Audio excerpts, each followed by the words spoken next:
Do you ever do that thing when someone tells you, hey, that guy you like just went into that store, go and talk to him?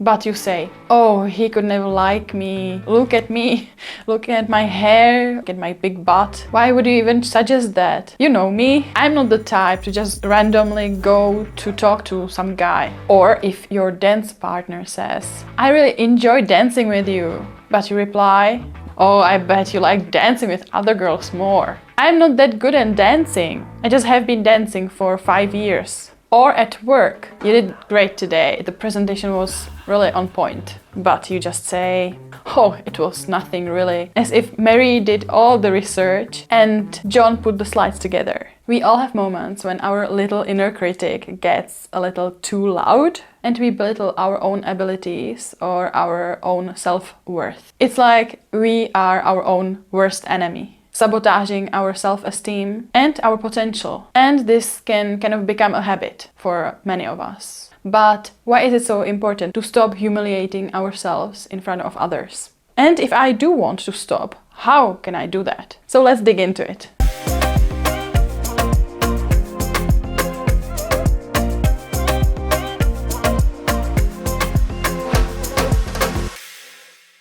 Hello friends, and welcome back to Kyra's Thoughts. Today we are going to dive into a topic that is very important to many of us. Why we shouldn't humiliate ourselves in front of others and why we actually do that. But why is it so important to stop self-humiliating behavior? Because it can have a profound effect on our professional and also personal life, on our mental and physical health, and also on our relationships. Undermining yourself in front of others is an act of minimizing your abilities, accomplishments, or self-worth in interactions with other people.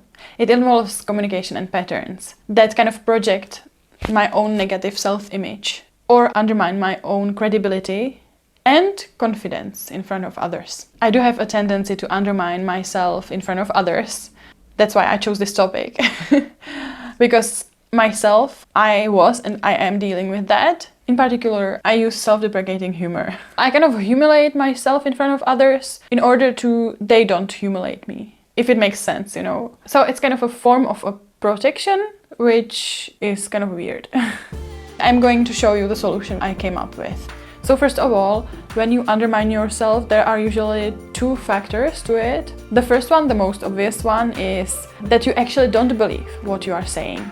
And it's usually looking for some kind of positive affirmation. It can be something like going to your partner and saying, I look horrible, I'm disgusting. And you do it because you want to hear that you are beautiful. Wow. And you are awesome. And they love you. Or the second factor is, and this is much more harder to solve, is that you actually believe what you are saying. So I think the first factor is not that difficult to overcome, and sometimes it's not even needed. It very much depends on our relationship. If it's okay for that particular person, that we sometimes look for positive reinforcement by saying kind of demeaning stuff. But sometimes other people may not like it, or it may even hurt our reputation or our image in their eyes. So that means that sometimes it doesn't have to be bad for our relationships if you are kind of undermining yourself. But only in that case that other people know that you are looking for that positive reinforcement and that they know that you actually don't think that, or they know how to react and they don't feel bad about it. They don't feel uncomfortable in that situation. But if they are not okay with that, it can be bad for our relationship. If they are uncomfortable in that situation, if they don't understand why you are always saying that, you can talk to them. And that's the best thing how to solve this. It's actually to open yourself if there is a good place for that, and to ask them about it if it's okay for them. And especially in our nearest relationships, with our best friends or with our partners, this is a thing to do, to open this conversation and to see their reaction. Sometimes it can also help to tell them that you need to hear more the things like, for example, what they think about your new outfit, or when you cook a dinner, was it good or not? And I believe that the most important thing is to openly communicate with other people, to kind of explore. If your partner or your friend says that they are not okay with you undermining yourself, you can just ask them about their opinion at that moment and tell them that you really need to hear something positive at least. Because we are just people, like everybody needs to sometimes be flattered, you know. Sometimes we really need like objective comments, so we know how to get better in something. But at the same time, it's very important to sometimes just flatter.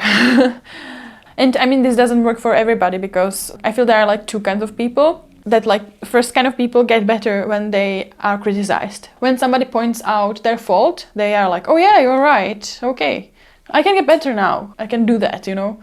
But for other people, this is actually very undermining, because they need to first have this validation, this feeling that they are like in a safe space and they are loved and they are really good, you know, and then they can get better. So if you feel that you are the second type of a person and you have somebody who likes to criticize you around you and it's somebody close to you, very often you can tell them. And usually it doesn't help to tell them just once. So I have been there. In my family, people don't say positive things very often. For somebody like me, it's better to first know the positive things and then you can get better because you believe in yourself. So for example, if you had a bad day, instead of saying to your partner, I'm so bad at my job, you can just tell to your partner that you really need to hear good things right now because you feel like, you know. So I think that the most important thing in this part is communication again. And then we go to the second factor or second kind of base for this behavior. When you actually believe to what you say. For example, that you are not enough. Or you can believe that you are not good in one particular thing. So this is about our confidence. And when we actually know, like kind of objectively know that we are not good at something, this is not self-humiliating if we say, oh, I'm not a good dancer, I have been dancing just a half year, I know I suck. So this is kind of different. Basically, this is just stating the truth. But when you are saying this too much, this becomes a habit and it's very hard to overcome. And this means that you very much over-exaggerate the things. For example, a friend of mine, she used to say that she has a really bad hair. And I remember her saying this very often. And everybody was like, oh, that's not true. Like, you have such a beautiful hair. Where did you come to it? And it was actually because of some family problems, you know. So sometimes it kind of takes also a leap of faith when we say something and other people are like, oh no, that's not true, come on. Then you can be like, oh, other people don't think that. Maybe I can actually try to believe them, even if it's hard. And then there is also the thing to self-humiliate yourself when you state the fact, but you state it too often in order to protect yourself, as I mentioned. Or for example, when somebody says like, I'm fat, I'm horrible, I'm fat, I look disgusting and everything, and you are disgusting, it's not a fact. It's just your feeling from yourself. And in this particular thing, you can be sure that you are not objective at all. Now we come to the main purpose of this video, which is how to overcome it.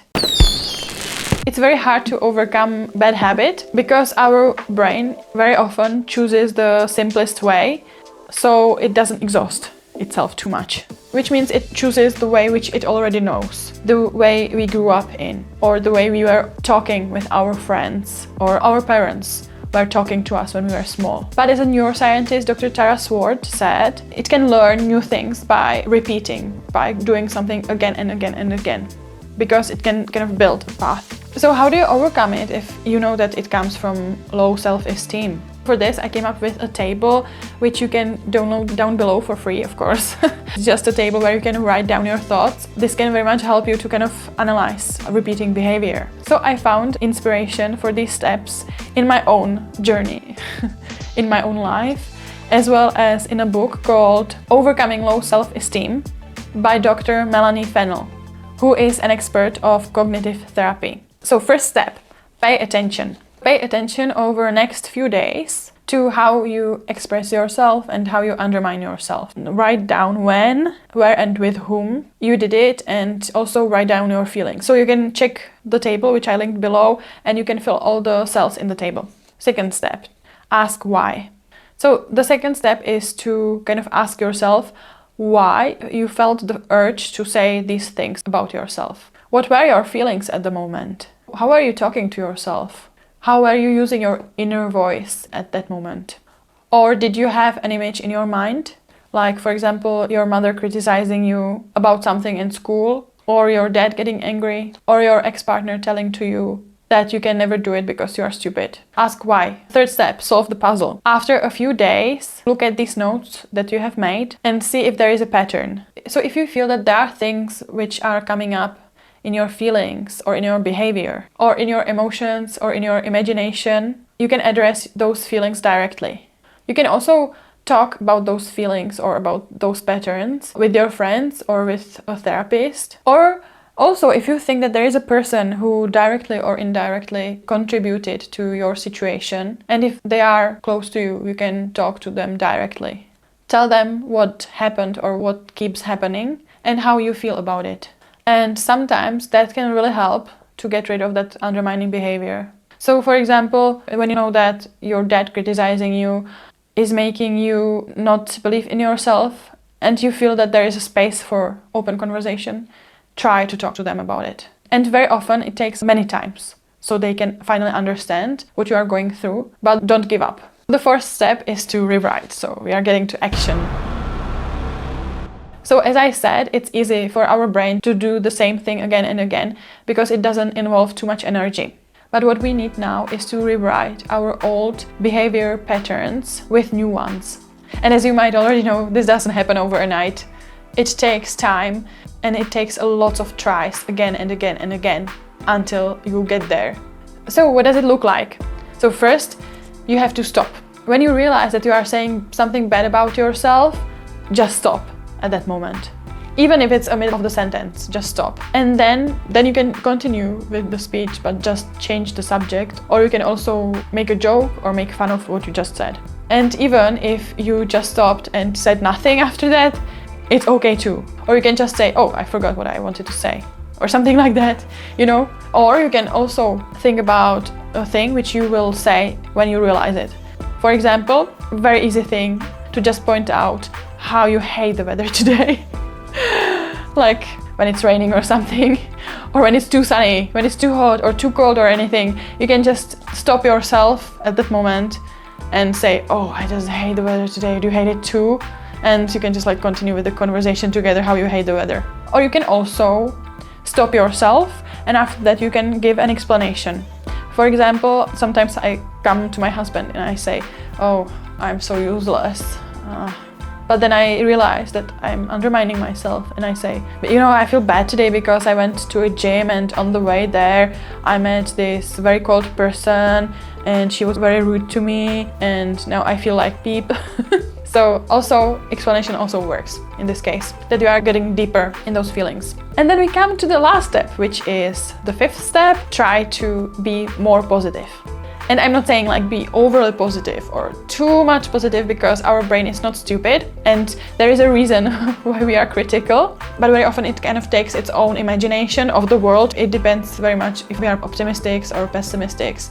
The view on the environment and on our own behavior changes with our own lenses. If you try to wear orange glasses, then you can feel that like the world around you is much more colorful, you know, and everything is much more beautiful even if it's autumn. So it's like that you take off your gray glasses, which show only how the world around you is really bad, and you replace it with more colorful glasses, which can show you different colors of the world. So if you got to that fourth step, when you stop yourself from saying bad things or self-humiliating things about yourself, then you can also learn how to say positive things about yourself. And again, I don't mean any bullshit. Just, for example, really think about what you are good at or why other people like you. What is nice about you? Do they often say that you have nice eyes or that you are really warm-hearted, or do they say that you give the best presents ever? So in this step, just make notes and in the next few days think about what is good about you, what is nice about you, and kind of memorize it. So next time when you say something bad and you stop yourself, then you can add something good. Like for example, if you don't like your thighs and you are complaining about them, then you can stop yourself and then you can say, but I actually like my nails. My nails are beautiful, right? My nails are horrible right now, so I'm not gonna show them. But yeah, something like that, that you can just add something like to tweak that bad thought with something good. Or when the dinner you made is really bad and you are like, oh, I'm such a bad cook, like, come on, I burned something again. Then you can stop yourself and then you can say, oh, and maybe actually not, because last time the dinner was really good. I really liked it. Or I went to that job interview and I really sucked. Honestly, that was so bad, but I did my best and I didn't like the job, so I'm already looking for something more promising, you know? So getting rid of an old behavior takes time and takes effort, but it's absolutely doable. And I know that it's doable because I did overcome some problems with that. It's only about building new patterns and new responses to those situations which you meet. And if you are struggling with this, remember that you are not alone. You can do it. If you like this video, you might also like my previous one, where I talked about words of affirmation, how we talk to ourselves in our own mind, and how to be nicer to ourselves. You can also subscribe and give it a thumbs up, and you can also share it with someone who might need a confidence boost. That's all for today, and take care. Bye.